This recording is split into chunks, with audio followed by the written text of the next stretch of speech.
Hello guys, I am Neeraj sir from channel education clients. Students, आज हम लोग solve करेंगे क्वेश्चन डी। आज चैप्टर होगा सेल स्ट्रक्चर एंड फंक्शन। क्योंकि ए बी सी हम लोग पहले का वीडियो में सॉल्व कर लिए हैं, तो आइए इस वीडियो में हम लोग सॉल्व करेंगे डी एंड ई। स्टार्ट करते हैं। देखिए, फर्स्ट क्वेश्चन है कि list the main factors that determine the shape of the cell. Student ध्यान दीजिए, हम लोग सिर्फ क्वेश्चन आंसर लिखेंगे नहीं, उसको समझेंगे, उस पर डिस्कशन करेंगे। तो पहला क्वेश्चन कह रहा है कि आप वो दो फैक्टर्स हैं जिसको आप डिटरमाइन कीजिए। यानी क्वेश्चन है कि वो कौन कौन से फैक्टर्स हैं जो सेल के शेप को डिटरमाइन करता है, सुनिश्चित करता है। देखिए, अगर आप मल्टी सेलुलर ऑर्गेनिज्म हैं तो आपके बॉडी में एक से ज़्यादा सेल है, तो उस सेल का अलग अलग क्या है, स्ट्रक्चर है, अलग अलग उसका शेप है। तो ये शेप जो अलग अलग है, ये कौन सुनिश्चित करता है, कौन डिटरमाइन करता है? तो पहला है कि वो फैक्टर जो डिटरमाइन करता है कि सेल का शेप कैसा होगा, वो पहला है location inside the body. Body में वो कहाँ है, इस आधार, यानी वो समझ लिए कि बॉडी में वो कहाँ है, ये डिटरमाइन करेगा कि उसका शेप कैसा है। दूसरा है कि फंक्शन ऑफ द सेल। देखिए, आप जानते हैं कि सेल ही आपके लिए फंक्शन करता है, आज सेल ही आपका स्ट्रक्चर देता है। तो सेल के क्या फंक्शन है बॉडी के अंदर, अलग अलग सेल का अलग अलग फंक्शन होता है। तो फंक्शन ये डिटरमाइन करता है कि सेल का शेप कैसा होगा।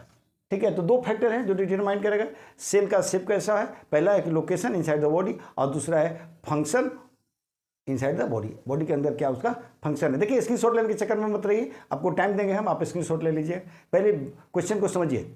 दूसरा है, कह रहा है कि डिस्टिंग्विश बिटवीन यूनिसेलुलर और multi cellular organism, give two example.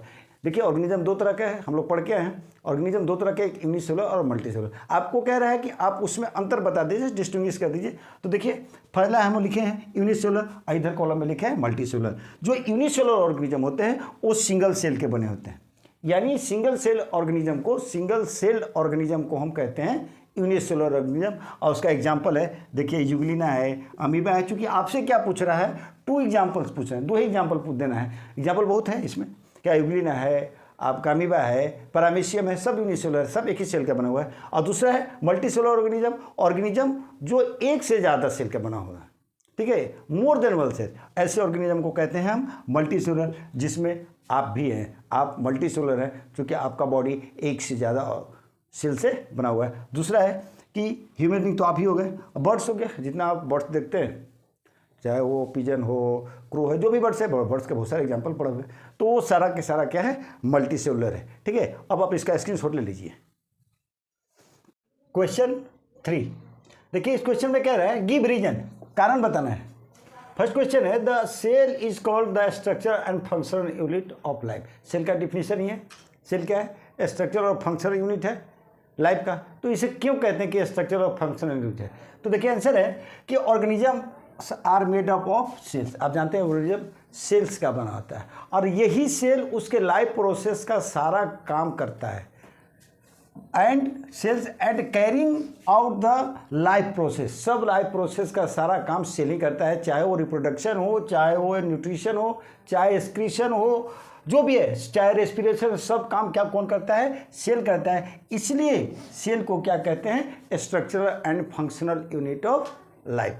Question second कह रहे हैं रीजन बताइए, plant cell are more rigid than animal cell. देखिए, एनिमल सेल जो होता है वो सॉफ्ट होता है, और जो प्लांट सेल होता है ना, वो हार्ड होता है, रिजिड होता है। क्यों?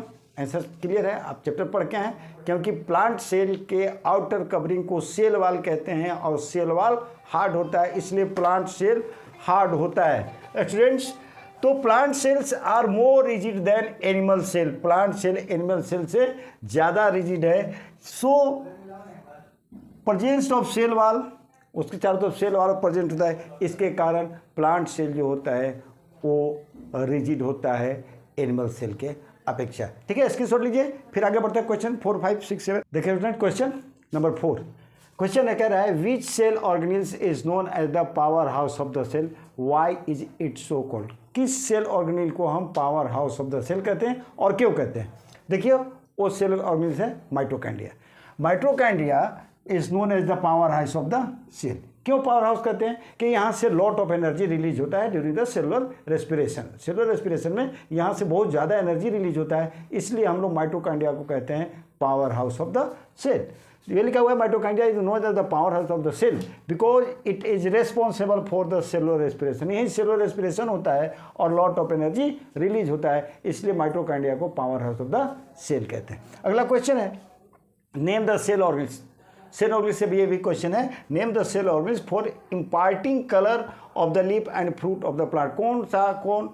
कौन से सेल ऑर्गन्स है जो फ्रूट का कलर देता है और लीव्स का कलर देता है? स्टूडेंट्स, क्लोरोप्लास्ट जो होता है वो रिस्पॉन्सिबल होता है लीव्स का कलर देने के लिए, और जो क्रोमोप्लास्ट होता है वो रिस्पॉन्सिबल होता है फ्रूट को कलर देने के लिए। तो इसका स्क्रीनशॉट लीजिए, फिर आगे बढ़ते हैं। Question number 6, what are cilia and flagella? Cilia और फ्लैजिला क्या है? Right one similarity and dissimilarity between the two of them. कह रहा है कि सिलिया और फ्लैजिला बताइए क्या है, और दो सिमिलरिटी और डिसिमिलरिटी बताना है। तो आपको पता है सिलिया क्या है? स्मॉल। सिलिया क्या है? सिलिया और फ्लैजिला दोनों क्या है? स्मॉल एक्सटेंशन है, सेल मेम्ब्रेन के ऊपर छोटा छोटा उभार निकला रहता है, स्मॉल एक्सटेंशन है दोनों, चाहे वो फ्लैजिला हो या सिलिया है। अब देखिए सिमिलरिटी क्या है दोनों में? तो दोनों आपको लोकोमोशन यानी चलने में मदद करता है और फूड को इकट्ठा करने गैदरिंग करने में मदद करता है। ये तो हो गया सिमिलरिटी। अब देखिए डिसिमिलरिटी क्या है? Cilia are much smaller. Cilia flagella से बहुत ही ज़्यादा छोटा होता है। तो ये है what is cilia and what is similarity and dissimilarity between them. देखिए स्टूडेंट्स, क्वेश्चन नंबर 7 और 8, लास्ट क्वेश्चन नंबर 8 का। देखिए, if onion peel cells are observe through a microscope. Microscope में कह रहा है ओनियन पील को, प्याज के छिलके को लगा के देखने के लिए। And state the two major difference, और दो मुख्य अंतर बताना है that observer is likely to see. ठीक है, अगर देख रहा है ऑब्जर्वर देखने वाला तो उसको आपको बताना क्या दो डिफरेंसेस उसको दिखेंगे। तो एक तरफ हम लिख दिए हैं ओनियन पील सेल्स और दूसरे तरफ है चिक सेल्स। देखिए, तो ओनियन सेल में वो देखेगा तो उसको दिखाई देगा कि जो सेल्स है ना वो एक रो में अरेंज्ड है, यानी एक फिक्स रो में अरेंज्ड है। और उसमें क्या आते हैं ओनियन सेल में जो होता है, आप जानते हैं ओनियन क्या प्लांट है, तो उसमें क्या मिलेगा? सेल वाल मिलेगा। दूसरे तरफ देखिए चिक सेल है, चिक सेल एनिमल वाला सेल है, तो इसका जो सेल्स होंगे वो रैंडमली बिखरा हुआ रहेंगे, कोई अरेंजमेंट नहीं है। और दूसरी बात है, आप जानते ही हैं कि जो एनिमल सेल है उसमें सेल वाल नहीं पाया जाता, तो ये अंतर है। ये देखिए लास्ट क्वेश्चन है, classify the following into cells, tissue and organ. Classify करना है, अलग अलग छांटना है, चूज करना है कि कौन टिश्यू है, कौन सेल है और कौन ऑर्गन है। ये सब दिया हुआ है, जैसे स्किन है, फैट सेल है, और आरबीसी है, ब्लड है, ईयर है, मसल्स है। तो देखिए इसमें हम चूज कर देते हैं आपको सेल क्या है, सेल में कौन कौन आएगा। तो एक तो लिखा हुआ है, ऐसे ही लिखा हुआ है फैट सेल, एक ये सेल में आ गया, और आरबीसी भी ये सेल है, रेड ब्लड क्या है, ये सेल है। ठीक है, तो सेल में हम लोग लिख देंगे फैट सेल और आरबीसी लिख देंगे। ठीक है, टिश्यू है, जब क्या होता है सेल मिलता है तो टिश्यू बनता है, तो ब्लड और मसल, ये क्या है, ये आपका टिश्यू है। और स्किन और ऑर्गन आपका, सॉरी स्किन और ईयर क्या है, ऑर्गन है। इस तरह से क्या हो गया, ये क्लासिफाइड हो गया कि कौन क्या है। ठीक है, स्क्रीनशॉट ले लीजिए। देखिए क्वेश्चन ई, फर्स्ट क्वेश्चन है all cells in an organism do not have the same shape. D में भी इस तरह क्वेश्चन हम लोग देखे थे। क्वेश्चन कह रहा है कि जितना ऑर्गेनिज्म है उसका जो सेल होता है उसका शेप सेम नहीं होता है। इसी चीज को जस्टिफाई करना है स्टेटमेंट ड्रॉ करके, फिगर ड्रॉ करके इस स्टेटमेंट को कि all cells in organism do not have same, ये क्या करना है, इसको जस्टिफाई करना है फिगर ड्रॉ करके। ठीक है, देखिए all cells in an organism, organism के अंदर जितना भी सेल है उसका सेम शेप नहीं होता है, सब सेल का अलग अलग शेप होता है। और ये सेल का जो शेप होता है वो क्या होता है, ओवल होता है, स्फेरिकल होता है, फाइबरस होता है, सॉरी फाइबर होता है, इलोंगेटेड होता है, फ्लैट होता है। ठीक है, अलग अलग शेप होता है। ऐसा इसलिए होता है क्योंकि अलग अलग सेल का अलग अलग फंक्शन है और उसका अलग लोकेशन है। जैसे देख लीजिए आप फैट सेल है, फैट सेल कैसा होता है, स्फेरिकल होता है, और नर्व सेल कैसा होता है, इलोंगेटेड होता है। इसका दूसरा पार्ट जो है और कह रहा है कि वो आपको ड्रॉ करना है, ड्रॉइंग एटलीस्ट 3 डिफरेंट सेल, कम से कम 3 डिफरेंट सेल को आपको ड्रॉ करना है। देखिए एटलीस्ट ही हम करके छोड़ दिया आपके लिए, ऐसे बुक में आपके पास है, अगर ज्यादा करना चाहते हैं वहां से कर लीजिए। देखिए ये रेड ब्लड सेल है, इसका शेप और लिवर सेल का शेप एक जैसा नहीं है, डिफरेंट है। और देखिए ये फैट सेल है, इसका भी सेल क्या है, इसका भी शेप जो है वो एक दूसरे से नहीं मिल रहा है। नहीं मिला, क्यों नहीं मिला है, तो आप जानते हैं कि इसका लोकेशन और इसका फंक्शन अलग अलग है। अब आप इसका स्क्रीनशॉट ले सकते हैं।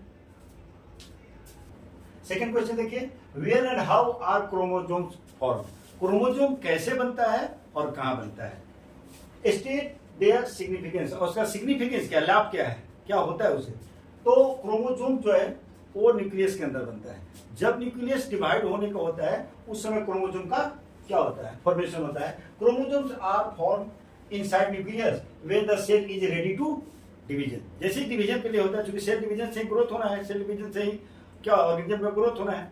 तो जब सेल डिवीजन होने को होता है उस समय इसमें क्रोमोसोम का निर्माण होता है। क्रोमेटिन, क्रोमेटिन क्या है, थ्रेड लाइक स्ट्रक्चर होता है। Chromatin present in the nucleus dense form, घना फॉर्म में पाया जाता है और थ्रेड लाइक स्ट्रक्चर होता है। और इसी स्ट्रक्चर को, यही जो थ्रेड लाइक स्ट्रक्चर है, ये अबाउट टू डिवीजन होता है तो क्रोमोसोम का निर्माण होता है। और देखिए क्रोमोसोम ही है जो माता पिता के गुण, माता पिता के कैरेक्टर, माता पिता की प्रॉपर्टी उसके संतान में ले जाता है, उसके प्रोजेनी में जाता है। ये इसका सिग्निफिकेंस है, ये लिखा हुआ है, chromosomes are responsible for the transfer of character from one generation to another generation, या कैरेक्टर कर सकते हैं। Chromosome are responsible for transfer of property या कैरेक्टर कर दीजिए, characters from one generation to another generation. Third question है, कह रहा है कि with the help of well label diagram, diagram आपके बुक में दिया हुआ है, ठीक है ना, प्लांट सेल का और एनिमल सेल का। और इसमें डायग्राम देकर समझाना और टाइम वेस्ट होगा, आप वहीं से बुक से ले लीजिएगा, ठीक है। With the help of well label diagram highlight the three difference between the plant, तीन डिफरेंस पूछ रहा है प्लांट सेल और एनिमल सेल में। डायग्राम आप बुक से कर लीजिएगा। ये आपका एरिया है, देखिए प्लांट सेल इधर है, एनिमल सेल इधर है। और देखिए प्लांट सेल में पहला क्या है कि प्लांट सेल में आप पढ़ के आए, प्लांट सेल में सेल वॉल होता है, तो लिख लीजिए प्लांट सेल में cell wall is present. Animal cell में सेल वॉल नहीं होता है, तो आप कह सकते हैं सेल वॉल इज एब्सेंट, और इसमें सेल वॉल प्रेजेंट है। सेकंड क्या है, क्लोरोप्लास्ट इज प्रेजेंट। देखिए प्लांट सेल में क्लोरोप्लास्ट होता है जहां फोटोसिंथेसिस होता है, लेकिन एनिमल सेल में एब्सेंट होता है और प्लांट सेल में प्रेजेंट होता है। तीसरा है वैक्यूल्स, प्लांट सेल में वैक्यूल्स बहुत बड़ा बड़ा होता है। हम चैप्टर पढ़ाते थे वैक्यूल्स का फंक्शन सारा चीज पढ़े थे, तो प्लांट सेल में वैक्यूल्स क्या होता है, लार्ज होता है। और एनिमल सेल में वैक्यूल्स या तो होता ही नहीं है, और होता भी है तो क्या होता है, छोटा छोटा होता है। इसका स्क्रीनशॉट लीजिए फटाफट। देखिए क्वेश्चन 4, इसमें शॉर्ट नोट लिखना है, write the function perform by the following cell organism. ये सब सेल ऑर्गेनिज्म लिखा हुआ है, सबका फंक्शन बताना है कि सेल के अंदर क्या इनका फंक्शन है। फर्स्ट है एंडोप्लाज्मिक रेटिकुलम, ईआर जिसको कहते हैं। तो ईआर जो होता है वो प्रोवाइड करता है, चैनल प्रोवाइड करता है, किस लिए, सबस्टांस का ट्रांसफरिंग का, एक जगह से दूसरे सेल में, एक और जगह से दूसरे जगह पर पहुंचाने के लिए चैनल प्रोवाइड करता है। दूसरा है गोल्जी कॉम्प्लेक्स। गोल्जी कॉम्प्लेक्स जो होता है ये पैकेजिंग और प्रोसेसिंग में भाग लेता है, यानी पैकेजिंग और प्रोसेसिंग सबस्टांस का होगा सेल के अंदर, तो उसमें ये पैकेजिंग और प्रोसेसिंग का काम करेगा। उसके बाद सी है, देखिए न्यूक्लियस, न्यूक्लियस जानते हैं मास्टर सेल है, सब कुछ इसी पे है, सॉरी सेल नहीं मास्टर ऑर्गन, सेल ऑर्गेनल्स है। और देखिए न्यूक्लियस कंट्रोल करता है सब एक्टिविटी के, सेल के अंदर जितना एक्टिविटी होता है सब एक्टिविटी को कौन कंट्रोल करता है, न्यूक्लियस करता है कंट्रोल, तो ये उसका फंक्शन है। चौथा है आपका डी है क्रोमोप्लास्ट, जानते हैं एक तरह का प्लास्टिक है, और तो क्रोमोप्लास्ट क्या होता है, कलर प्रोवाइड करता है एक्सेप्ट ग्रीन, ग्रीन कलर को छोड़ दीजिए, बाकी सब कलर प्लांट को ये प्रोवाइड करता है क्रोमोप्लास्ट। उसके बाद है वैक्यूल्स, वैक्यूल्स का काम है स्टोरेज का काम, ठीक है, क्या है एक्सेस वाटर हो या वेस्ट प्रोडक्ट जो प्रोड्यूस होगा सेल के अंदर, तो वैक्यूल्स में स्टोर होता है। और लास्ट है माइटोकॉन्ड्रिया, आप जानते हैं माइटोकॉन्ड्रिया को power house of the cell कहते हैं, और इसका काम है कि ये सेलुलर रेस्पिरेशन होता है, a lot of energy generate करता है, जो आपके लाइफ के एक्टिविटी को चलाता है। ठीक है, क्वेश्चन 5 और 6, ये लास्ट क्वेश्चन है 5 एंड 6। तो आप लोग स्क्रीनशॉट लेके चेकअप मत पढ़िए, ठीक है, आपको मौका मिलेगा स्क्रीनशॉट ले लीजिएगा। देखिए आप कहने से एक वाकया याद आ गया, जब मैं ऑफलाइन क्लास में था तो एक लड़की ने कहा हमसे, सर आप मत बोलिए, हमें क्यों? तो जब आप गुस्सा में होते हैं तो आप बोलते हैं, और जब गुस्सा में नहीं होते हैं तो तुम बोलते हैं। आप गुस्सा में हैं इसलिए आप मत बोलिए, तुम बोलिए। इस तरह का बात नहीं है जी, उसका वो फीलिंग था। आप मत समझिए आप कह रहे हैं तुम गुस्सा में, ठीक है।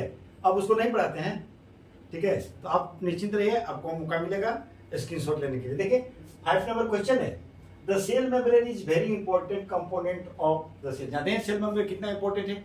सब बात सबसे वही है, बहुत सारा उसका फंक्शन है। और how is damage to get cell membrane likely to impact the function of the cell. Cell membrane the cell will likely impact the function of the cell. अगर डैमेज हो जाएगा तो क्या सर्वाइव कर पाएगा, नहीं सर्वाइव कर पाएगा, क्या होगा, ठीक है। तो देखिए the cell membrane is the outer most covering. Cell membrane जो है वो आउटर मोस्ट कवरिंग है, ठीक है। और अगर सेल नहीं होगा, सेल मेम्ब्रेन नहीं होगा तो आउटर मोस्ट कवरिंग है। जहां भी आप आउटर मोस्ट कवरिंग देखिएगा उसका पहला काम होगा, पहला फंक्शन होगा, फर्स्ट फंक्शन होगा प्रोटेक्शन। तो ये आउटर मोस्ट कवरिंग है, तो इसका भी काम क्या है? प्रोटेक्शन काम है। और दूसरा काम है कि ये क्या करता है? एंट्री और एग्जिस्टेंस, कौन सबस्टेंस अंदर आएगा, कौन सबस्टेंस बाहर जाएगा, या कौन अंदर नहीं आएगा और कौन बाहर नहीं जाएगा, ये सारा कंट्रोल कौन करता है? सेल मेम्ब्रेन करता है। ये क्या करता है? प्रोटेक्शन भी करता है। व्हेन इट गेट डैमेज, अगर ये डैमेज कर जाएगा तो सारा जो सेल का फंक्शन है वो क्या हो जाएगा? स्टॉप हो जाएगा, रुक जाएगा, और फाइनली सेल क्या कर जाएगा? डेथ कर देगा, डेथ कर जाएगा, मर जाएगा, ठीक है। लास्ट क्वेश्चन है इस वीडियो का, चैप्टर 1 का question number 6, define the term cell. अब इतना पढ़ते पढ़ते आपको सेल का डिफिनेशन जुबान पे आ गया होगा। फॉर प्लांट एंड एनिमल्स, ठीक है, एनिमल्स और प्लांट के लिए सेल क्या को डिफाइन करना है। और name the different organelles, cell organelles का नाम पूछ रहा है जो सेल में, ठीक है ना। Why none of this called the structure of function unit of life. और कह रहे हैं सेल ऑर्गेनिज हैं तो उसको आप स्ट्रक्चर ऑफ फंक्शन यूनिट क्यों नहीं कहते हैं, सेल को क्यों कहते हैं? तो देखिए सेल जो है structure of functional unit of life है, क्योंकि अब पूछा है सेल मेम्ब्रेन ये डिफाइन द टर्म सेल। तो सेल क्या है? सेल है जो structure of functional unit of living things का है, लाइफ का। और the main cell organism, cell में बहुत सारे हैं, जैसे माइटोकॉन्ड्रिया है, देखिए लाइसोसोम्स है, और राइबोसोम्स है, प्लास्टिड है, बहुत तरह के वैक्यूल्स है, वो है क्या? सेल ऑर्गेनिज्म, ठीक है। और none of the cell organism is capable independent existence नहीं है, ये इंडिपेंडेंट एग्जिस्ट नहीं कर पाएंगे जितने सेल ऑर्गन है, इसलिए they do not call the structure and functional unit of life. देखिए इस तरह से ये चैप्टर खत्म होता है। और बढ़िया लगा है वीडियो तो लाइक कीजिए, सब्सक्राइब कीजिए, जरूरत पड़ने पर बहुत काम आएगा। Thank you.